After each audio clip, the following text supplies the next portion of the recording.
오늘 함께 큐티할 본문 말라기 2장 10절에서 16절까지의 말씀입니다. 우리는 한 아버지를 가지지 아니하였느냐? 한 하나님께서 지으신 바가 아니냐?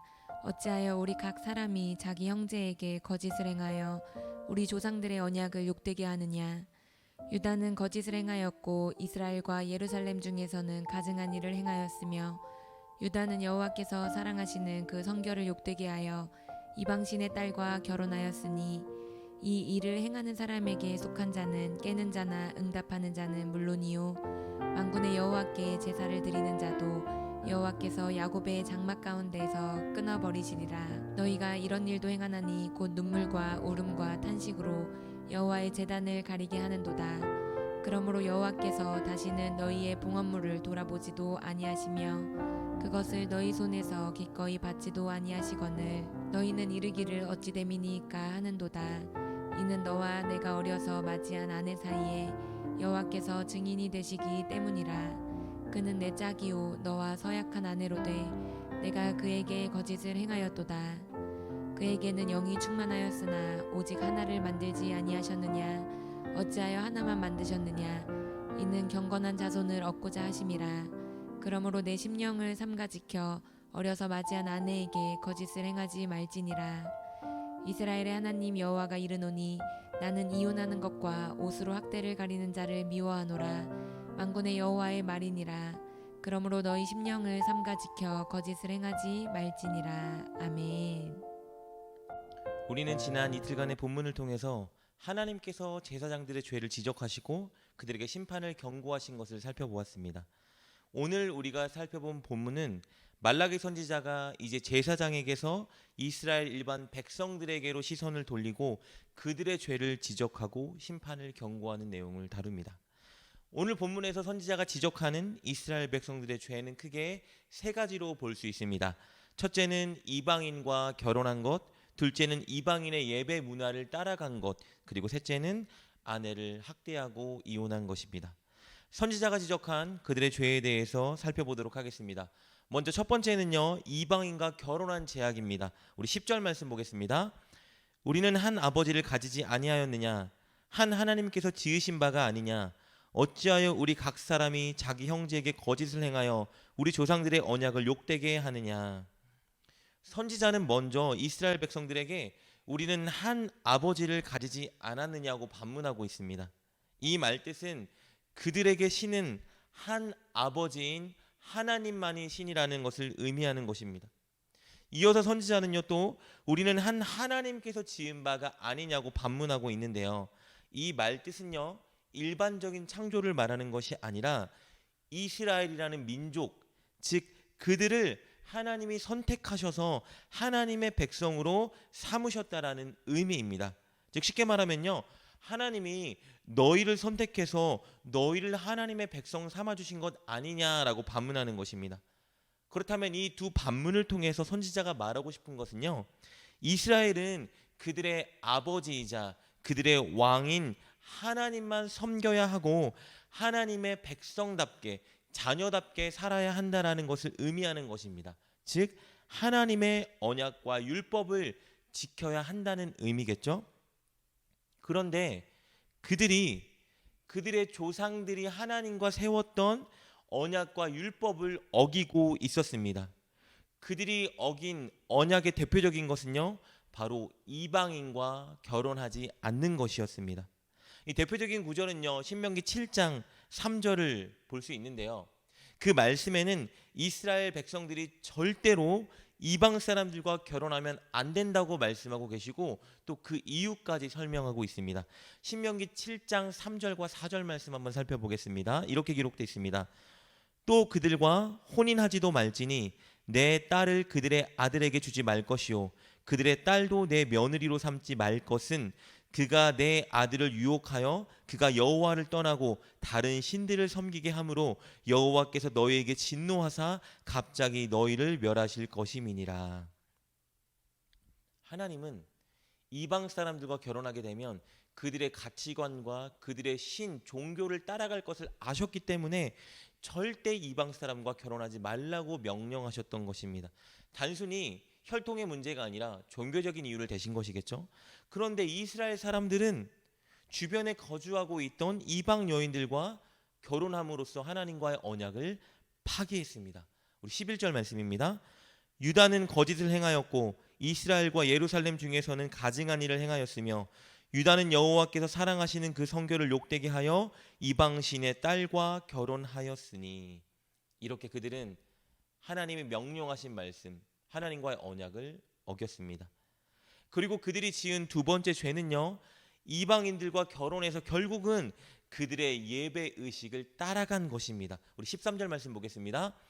너희가 이런 일도 행하니 곧 눈물과 울음과 탄식으로 여호와의 제단을 가리게 하는도다. 그러므로 여호와께서 다시는 너희의 봉헌물을 돌아보지도 아니하시며 그것을 너희 손에서 기꺼이 받지도 아니하시거늘. 13절은 이렇게 기록하고 있습니다. 눈물과 울음과 탄식으로 하나님께 외치고 있다. 그런데 하나님은 이것을 기뻐하지 않는다는 거예요. 여러분, 하나님께서는요, 진실된 마음을 가지고 죄를 애통하며 눈물 흘리는 행위는 기뻐 받으시지만 여기서 지적하는 그들의 모습은요, 자신들의 죄 때문에 애통하는 모습이 결코 아닙니다. 단순히 가나안의 종교 의식을 따라가는 거예요. 가나안 사람들이 신을 섬길 때요, 그들의 감정을 최고조로 끌어올려서 신의 감정을 움직일 수 있다라고 생각했기 때문에 그들은 단순히 애통하고 눈물 흘리고 탄식하고 이런 행위들을 종교 예식 가운데 행했습니다. 이스라엘 백성들이 지금 가나안 사람들이 그들의 신을 섬길 때 하는 종교 의식을 따라가고 있는 것입니다. 하나님의 전에서 이렇게 하나님을 예배하고 있으니 하나님이 기뻐 받으실 수 없었겠죠. 그리고 그들이 지은 세 번째 죄는요, 바로 아내와 이혼하여 그들을 버린 죄입니다. 우리 14절 말씀입니다. 너희는 이르기를 어찌 됨이니까 하는도다. 이는 너와 내가 어려서 맞이한 아내 사이에 여호와께서 증인이 되시기 때문이라. 그는 내 짝이요 너와 서약한 아내로되 내가 그에게 거짓을 행하였도다. 여기서 분명히 해야 될 것은요, 이스라엘 백성들이 이혼한 이유입니다. 그들은 단순히 아내에게 실증나고 아내가 싫어졌기 때문에 그들을 버리고 이혼했습니다. 게다가 16절에 기록된 것처럼 아내를 학대하기까지 했습니다. 그들이 이렇게 아내를 학대하고 실증난다고 쉽게 버린 이유는요, 하나님을 의식하고 살지 않았기 때문입니다. 14절에 기록된 것처럼 선지자는 남편과 아내 사이의 이 결혼에 여호와께서 증인이 되셨다라고 말하고 있습니다. 당시에 결혼을 하게 되면요, 문서로 결혼 계약이 체결되고 그들은 하나님 앞에서 맹세를 하게 됩니다. 그리고 축하해 주기 온 하객들 앞에서 그들의 결혼을 선언하며 그들이 증인이 되는 것이죠. 당시의 증인은 서로 간의 맹세를 잘 지킬 수 있도록 보살피고 관리하는 자였습니다.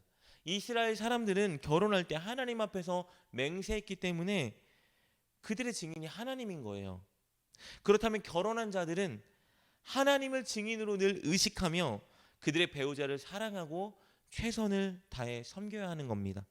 그런데 이스라엘 사람들은 하나님을 의식하지 않았기 때문에 하나님을 증인으로 세웠음에도 불구하고 시간이 지나자 아내를 학대하고 아내에게 실증난다고 버리기 시작하고 있었던 것입니다. 이렇게 이스라엘 백성들은 첫째, 이방 여인과 결혼한 죄, 둘째, 이방의 종교 예식을 따라간 죄, 셋째, 아내를 학대하고 버린 죄, 이혼한 죄, 이런 죄들을 짓고 있었습니다. 이런 악을 저지르면서 하나님께 예배를 드리고 제물을 바치고 있으니 하나님이 그들의 예물을 받지 않는 게 당연하겠죠. 선지자는 하나님은 그들의 예배를 받지 않으실 뿐더러 그들을 이스라엘 장막 가운데 끊으실 것이라고 경고합니다. 우리 12절 후반절과 13절 후반절 한번 보겠습니다. 만군의 여호와께 제사를 드리는 자도 여호와께서 야곱의 장막 가운데서 끊어버리시리라. 그러므로 여호와께서 다시는 너희의 봉헌물을 돌아보지도 아니하시며 그것을 너희 손에서 기꺼이 받지도 아니하시거늘. 이렇게 이스라엘은 하나님께 죄를 짓고 있었고 결국 하나님은 그들에게 심판을 선언하고 경고하셨습니다. 그들이 여러분 죄를 지은 이유는 복합적인 이유를 들 수 있겠지만 가장 주된 이유는요, 바로 하나님을 의식하고 살지 않았기 때문입니다. 그들은 우리처럼 예배를 드렸습니다. 제물도 바쳤어요. 그러나 삶의 현장에서 그리고 예물을 드릴 때 그들 앞에 계신, 그들을 바라보고 계신 하나님을 의식하지 않고 살았습니다. 사랑하는 여러분, 우리에게 가장 필요한 믿음은 늘 하나님이 나와 함께 하시고 나를 바라보고 계신다는 믿음입니다.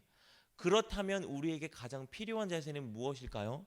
바로 늘 내 앞에 계시고 나를 바라보고 계시는 그 하나님을 의식하며 살아가는 것입니다. 결정을 할 때, 말을 할 때, 행동을 할 때 늘 나와 함께 하시고 나를 보고 계신 하나님을 의식하며 결정하고 행동하고 말해야 하는 것이겠죠. 오늘도 하나님은 변함없이 저와 여러분과 함께 하십니다.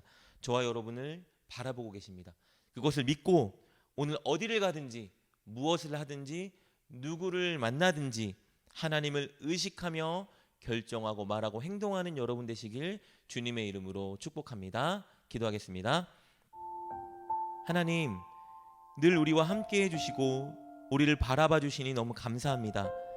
하나님이 그 은혜에 반응하여 우리도 늘 하나님을 인식하며 하나님 앞에서 살게 하여 주옵소서. 결정하고 말하고 행동할 때 우리와 함께 하신 하나님을 의식하며 결정하고 말하고 행동하게 하여 주옵소서. 예수님의 이름으로 기도드립니다. 아멘. 오늘 말씀을 통해 깨닫고 결단한 것은 무엇입니까? 그것을 붙들고 하나님께 기도합시다. 그리고 그렇게 실천하며 하루를 살아가는 여러분 되시길 주님의 이름으로 축복합니다.